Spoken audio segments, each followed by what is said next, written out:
நீங்கள் ஒரு சபைக்கு போனால் அந்த சபையின் உபதேசத்தை நீங்கள் நம்ப வேண்டும். அந்த ஆளை நம்பாதீங்க.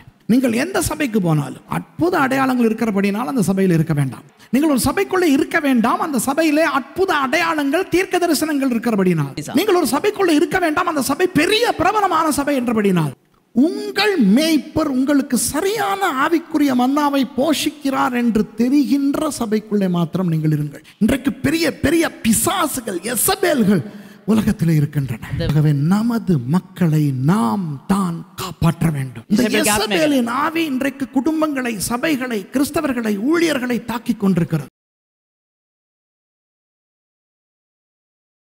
2 caves before I close. இன்னும் 2 குகைகள் இருக்குது, சீக்கிரம் பார்த்து முடிப்போம். 1 ராஜாக்கள் 18ஆம் அதிகாரம் 4வது வசனம். யேசபேல் கர்த்தரின் தீர்க்கதரிசிகளை சங்கரிக்கிற போது ஒபதியா 100 தீர்க்கதரிசிகளை சேர்த்து அவர்களை கெபிக்கு 50 பேராக ஒழித்து வைத்து அவர்களுக்கு அப்பமும் தண்ணீரும் கொடுத்து அவர்களை பராமரித்து வந்தான்.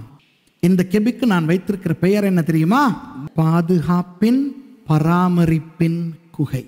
அன்பானவர்களே, நமது வாழ்க்கைகளிலே எசபேலின் ஆவி பயங்கரமாய் தாக்கிக் கொண்டிருக்கிறது. இந்த எசபேலின் ஆவியை பற்றி என்னுடைய ஒரு ஆடியோ படிப்பினை யூடியூபிலே இருக்கிறது. இந்த எசபேலின் ஆவி இன்றைக்கு குடும்பங்களை, சபைகளை, கிறிஸ்தவர்களை, ஊழியர்களை தாக்கிக் கொண்டிருக்கிறது. எசபேல் ஒரு பெண் என்றபடினால் அந்த ஆவி பெண்களை மட்டும் தான் தாக்கும் என்று நினைக்காதீர்கள். அந்த ஆவி ஆண் பால் பெண் பால் வித்தியாசம் பார்க்காது. பயங்கரமான ஒரு பொல்லாத பிசாசு அது. எசபேலின் ஆவி இருக்கும் பொழுது கர்த்தர் பாதுகாப்பின் பராமரிப்பின் கெபிகளை அவருடைய மக்களுக்காக வைத்திருக்கிறார். ஒபதியாக்களை வைத்திருக்கிறார். நீங்கள் ஒரு சபைக்கு போனால் அந்த சபையின் உபதேசத்தை நீங்கள் நம்ப வேண்டும். அந்த ஆளை நம்பாதீங்க. என்னுடைய மக்கள் என்னுடைய உபதேசத்தை நம்ப வேண்டும். ஏனென்றால் கர்த்தரிடத்தில் இருந்து பெற்றுக்கொள்வதை மட்டுமே நான் உங்களுக்கு கொடுக்க கடமைப்பட்டிருக்கிறேன்.